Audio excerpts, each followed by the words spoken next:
is that you're going to see triple digit silver, possibly $200 or $300 silver by the middle of this year, based on the fact that there's a well-known supply and demand deficit, and it's almost 500 million ounces. You can't use COMEX contracts for silver applications. You can't print silver, and that's the problem. But I think we're not done. And it may take 6 weeks or so, 4 weeks to consolidate and start up again and get back into triple digit.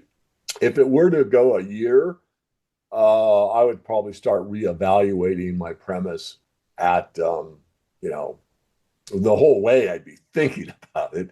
Bill Holter and David Morgan deliver a strong warning on the future of silver prices as structural supply shortages tighten the physical market. Bill Holter explains that the silver market is facing a well-known supply and demand deficit nearing 500 million ounces. Unlike fiat currency, silver cannot be printed, and paper contracts on COMEX cannot replace real metal needed for industrial applications.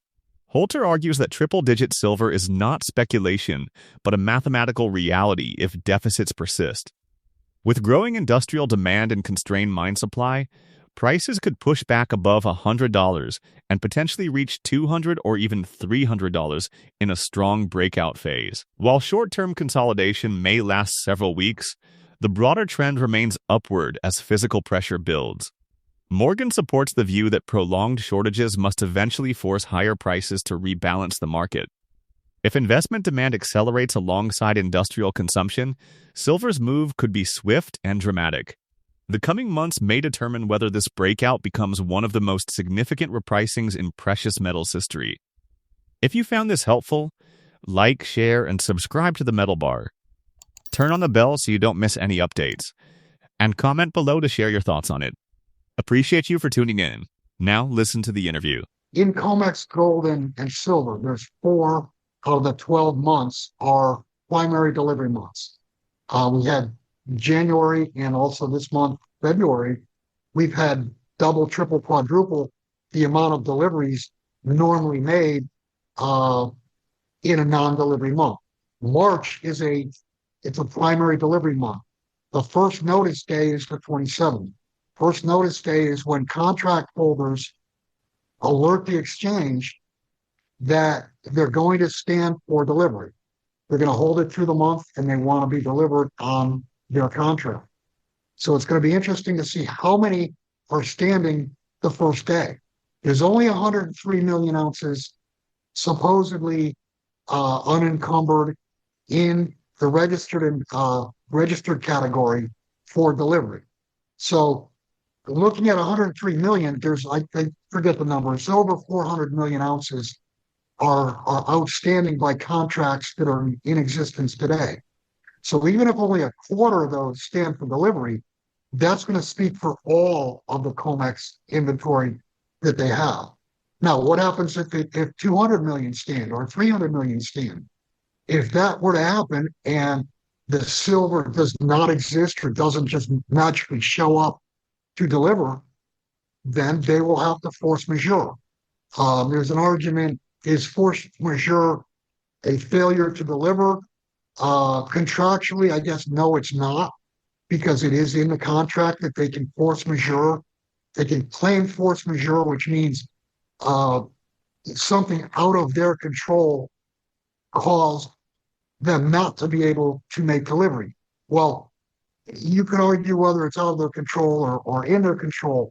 The bottom line is people who bought COMEX contracts, if they're told, here, you got to take cash, you can't have silver, that basically shows that the COMEX silver market is a fraud. So it's going to be interesting to see what happens. How much is standing February 27th? Because that number is only going to grow throughout the month. And we've seen this for the last 2+ years now. It used to be if there was, and I'll just use the number of 100, if there was 100 contracts standing at the beginning of the month, by the end of the month, there might only be 5 or 10 contracts left standing. But for the last 2 years, pretty much every single month, there's more at the end of the month than there is at the beginning of the month. I don't think the U.S. has any interest unless they're forced to back currency with gold, silver, or any other commodities. I think if you look at the BRICS, one of the BRICS stated missions is to create a currency that's real, a currency that's backed by something real. And they've used the number of 20 to 40% backing with gold. And then there's other commodities, silver, oil, etc. But they're 100%, the BRICS are moving in that direction. They've been moving in that direction for 10 plus years now. But now it's coming to fruition. And it would not surprise me within the next, 12 to 18 months to see the BRICS come out with the unit. That's the name given to this point. Who knows what the name will be? But what's going to be the reaction worldwide? What's going to happen to financial markets when there is an alternative currency backed by something real competing with all these fiat currencies worldwide, the dollar, the yen, the euro? All of those currencies are backed by nothing other than faith or confidence. Say, look, here's what's happening.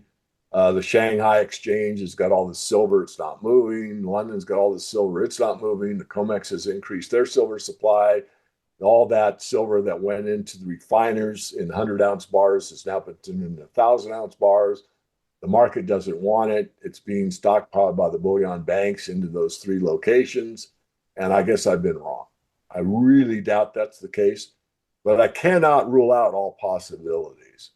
I really try to stay up as objective as I can. That's a very remote situation, but nonetheless, you have to. I determine for myself how I have to think about the complete picture. What if I'm wrong? What would that look like, and why would it look that way? Bill Holter delivers a critical update on the growing stress inside the Comex gold and silver delivery system, raising serious questions about physical supply versus paper contracts. With January and February already seeing double and triple the normal delivery volume for non-primary months, all eyes are now on the upcoming primary delivery cycle. The key issue is simple.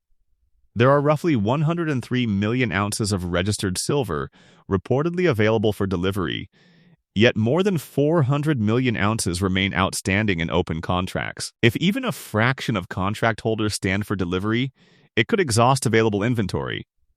Holter explains that if significantly more metal is demanded than exists, the exchange could declare force majeure, legally settling contracts in cash instead of physical silver. While contractually allowed, such an event would severely damage confidence in the Comex silver market and raise broader concerns about price discovery. At the same time, global monetary shifts are accelerating. Discussions within BRICS nations about launching a partially commodity-backed currency, potentially backed 20 to 40% by gold and other resources, introduce new competitive pressure against fiat currencies like the dollar, euro, and yen. With Shanghai, London, and Comex inventories under scrutiny, the coming months could be pivotal for precious metals markets worldwide. Let's get into the interview. I don't think so, but I'm not 100% certain, especially basis the gold trade. Anyway, what does happen? Well, what's occurred in almost all cases that I'm aware of is that it peaks in a parabolic move. Some very few get out the top. The market starts down and then it corrects down. So it gets overbought, overextended, and really overvalued.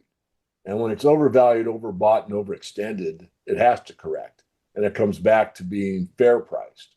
And then it establishes a range at the fair priced level. And you see people that are disappointed, they missed the top, but it's still much higher than it was from the breakout, like you just outlined for silver.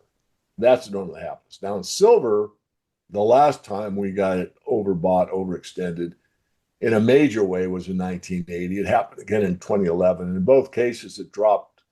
In 2011, it dropped to a new high, $30 range, stayed there for about a year, and then it folded and came way down. I think this time it'll act more like gold, what I just outlined. It'll drop and establish a new fair value price. I don't think it will do what it did in 1980 or 2011, where it really crashes over over time. First of all, the cost to mine it will be higher. At that time, I expect oil cost or oil price to be substantially greater than it is now. And lastly, this industrial demand is like 65% of the market. That's not going away. So I do think we'll see a reestablishment of quote unquote fairly valued gold and silver. David Morgan breaks down what typically happens after a powerful parabolic move in gold and silver, and why this cycle could unfold differently from past blow-offs. Historically, when precious metals become overbought, overextended, and overvalued, they correct sharply. Markets peak, early sellers escape near the top, and prices retreat toward a more sustainable fair value range. That pattern played out dramatically in 1980 and again in 2011, when silver surged before experiencing deep pullbacks. However, Morgan suggests this time may not mirror those historical collapses. Instead of a prolonged crash, he expects a strong correction followed by the establishment of a higher long-term trading range, similar to how gold has behaved in recent cycles. Structural factors support this view: rising mining costs, potentially higher energy prices, and the reality that industrial demand now accounts for roughly 65% of silver consumption. That demand is not speculative and is unlikely to disappear. The key takeaway is that volatility should be expected, but a reset does not necessarily mean the end of the bull market. A new fair value level could emerge significantly above previous highs. If you found this helpful, like, share, and subscribe to the Metal Bar. Turn on the bell so you don't miss any updates, and comment below to share your thoughts on it. Appreciate you for tuning in.